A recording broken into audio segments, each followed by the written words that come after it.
On today's Ask Zach, I'm going to talk about a modified broadcaster blend control that's much more usable than the kind of vintage layout.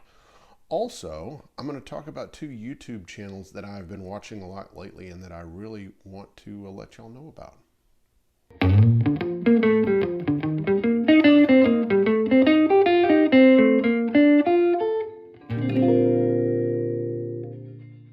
Well, hello friends, and welcome to Ask Zach. Yes, we are going to talk about the broadcaster blend, and specifically a modified version of it that I think is much more usable. And again, I'm going to talk about two YouTube channels that I've really been watching a lot lately. I preface it by saying that I haven't had as much time to spend on watching YouTube, and so I've become more selective. And these have been two shows that I've really enjoyed and have been watching a lot in the last couple months that I really wanted to share with y'all.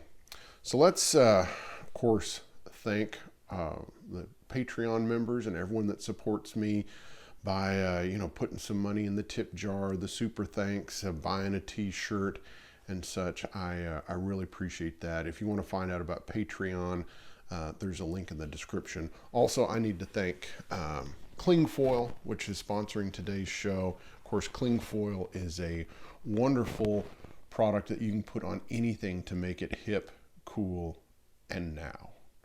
All right, let's dive in. So the vintage broadcaster wiring scheme, just to kind of get us up to speed, is in the number one position. It's the sound where it's going through a big cap and resistor, and where it goes down in volume and also gets really dark and has that kind of sound like that. It's I think it's awful and unusable. And then when you go to the number two sound, it's the neck pickup by itself. No, just with the volume control, and that's it. This knob doesn't do anything. Then when you go to the number three position, you get the bridge pickup with it turned all the way up, and as you turn it down, it blends in the neck pickup, which I think is just a fabulous thing. It's just you have this one sound that's kind of unusable. And so what was really funny about this was when messing with the broadcaster, when I did the broadcaster episode a couple weeks ago, I thought, this is such a great wiring. If there were only someone that had come up with a modified version of this where the first sound wasn't so crappy. And then I remembered I did a talk right here in this room with Rick Holmstrom that plays with Mavis Staples on the modified broadcaster wiring that he and another guy had come up with. And I even had a schematic posted and everything, but I had never tried it on anything. So I put this modified Rick Holmstrom, I'll call it, modified broadcaster blend wiring on this guitar, and I just love it. And it's pretty simple. It's simpler than the vintage broadcaster stuff. It doesn't have as many components. Just in a nutshell, you need regular three-way switch, two 250K pots, and then you need a 0.047 or your cap of choice, and then a 56K resistor. And yeah, it's really simple. And I'm going to put a there'll be a link in the description to a wiring diagram for this. But here is kind of the way it works. So this is the modified first position sound. So what this is that instead of going through as big of a cap and resistor, this is going through a 0.047 cap and a 56K resistor. So you basically get the neck sound through, and it just brings down the volume just a touch, and it brings down the tone just a touch, where you have kind of a nice rhythm sound.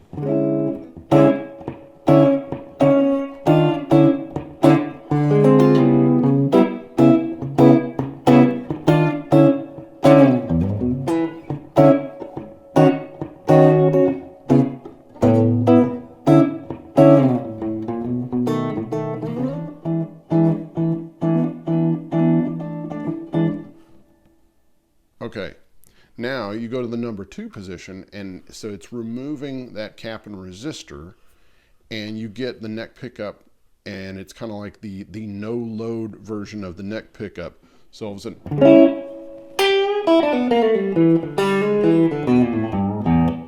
versus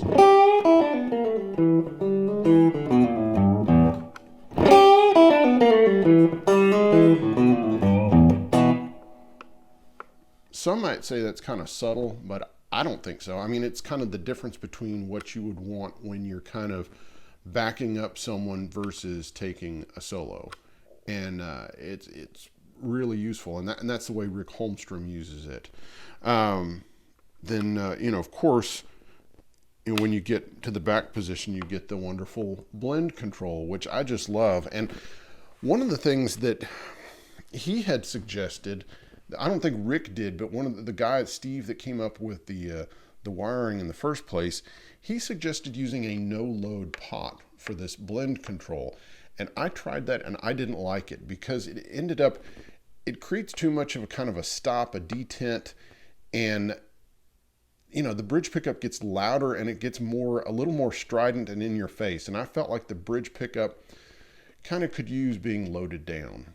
And but you can easily swap that out. You can put a no-load pot in there and get that. But I like it to where the blend control is kind of always active, as it were, and you can just easily blend some in. And I really like just taking a touch off. So this is like full up, no neck pickup blended. Turn the volume up, kid. But if you just back it, you just take it down just a touch.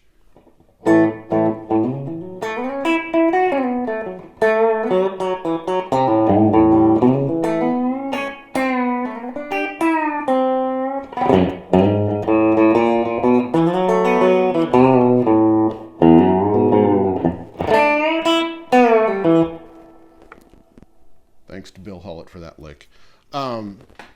It just really kind of adds, it's kind of like if you're a Gibson guy, which I'm not, but if you're a Gibson guy, the best Gibson players tend to keep that selector switch in the middle, and they just kind of keep blending back and forth. Now they will use the neck pickup by itself or the bridge pickup, but a lot of times they'll live in that middle position on the selector switch, and they'll keep, working that. And I think it's just a really cool ability to kind of have it where, okay, that's a little bit too much. I can just roll it back some, and instead of it getting dark, it just gets fatter.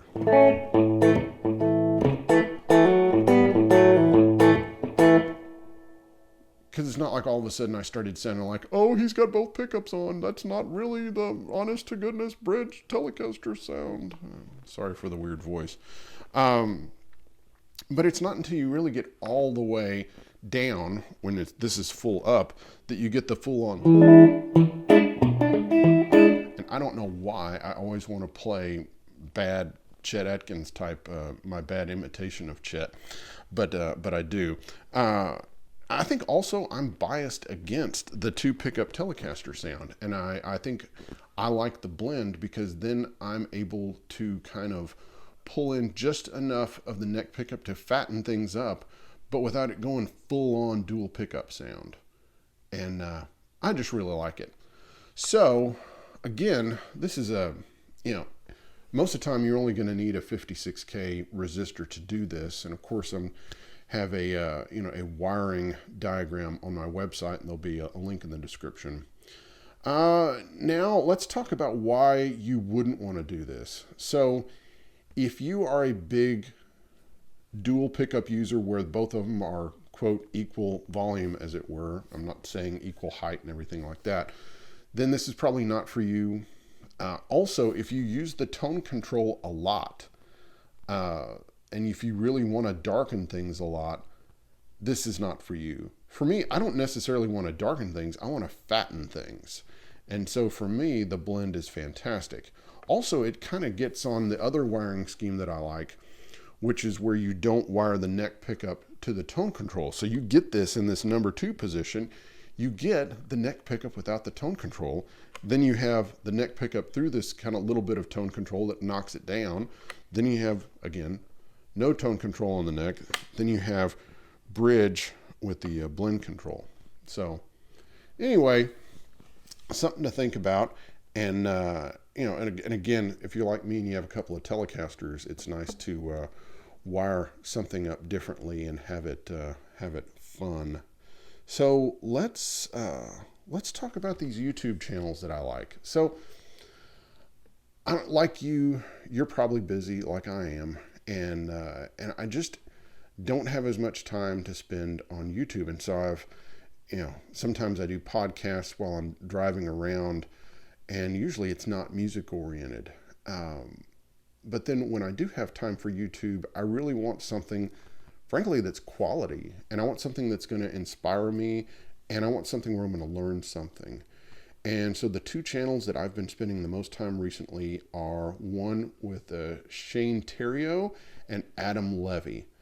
Both those cats have amazing YouTube channels who are amazing pros. They have long resumes of great artists that they've played with. They're also great educators, and they've both written books and just have a huge amount of history as good teachers. And they present themselves well. Very different presentations. So, Shane is kind of a New Orleans, kind of Louisiana guy, and he has a little bit more, what should I say, Tony Chachery's, or Slap Your Mama on it. And Adam Levy is much more, he's much more, calm, subdued. Now, I'm not saying that Theriot is like a used car salesman or anything like that, but yeah. So let's just talk about Shane. Shane has been doing mainly lesson videos recently, and they've all been really, really good. They're gold.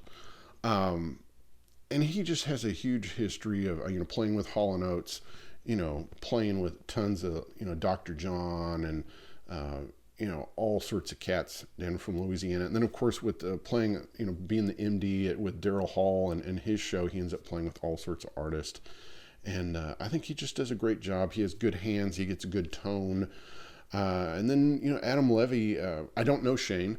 Adam, I do know. I've interviewed him, and I just really love his playing, his tone, his outlook. And he's recently done a series on 10 essentials, for the guitar and playing and musicianship. And I just really have enjoyed every single episode of that also. And I love, of course, the fact that Adam has been playing a Tele. It's looks like it's a 69 or early 70s, and it has a full-size humbucker in the neck, and of course he makes everything sound fantastic. And I think it's Lenny Stern's Tele that's kind of on loan, long-term loan to Adam. But he's such a great player and such a great guy. And so those are two channels that I would be watching, because I think there's a lot of channels where it's just kind of guys holding court and talking about stuff, and I think it's nice when you're able to learn things, and that's kind of challenged me in that I'm gonna start getting back to showing licks and such. Also, I've been doing more on Instagram and TikTok, and one of the things I showed that lick that I played, the Just Call Me Lonesome lick, that goes something like this. And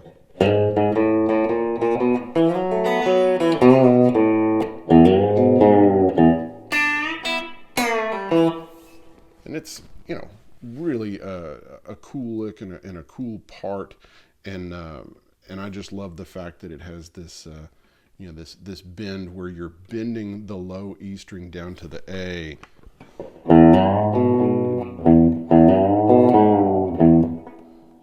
Because you could have played it, but he played it much cooler because Bill Hullett's a boss. So, yeah. So, yeah, those are two YouTube channels that you ought to check out. And I'm going to start being good about doing some lessons on the end of my show and trying to keep things educational, not just historical. So, all right, guys, we'll see you next time. Bye-bye.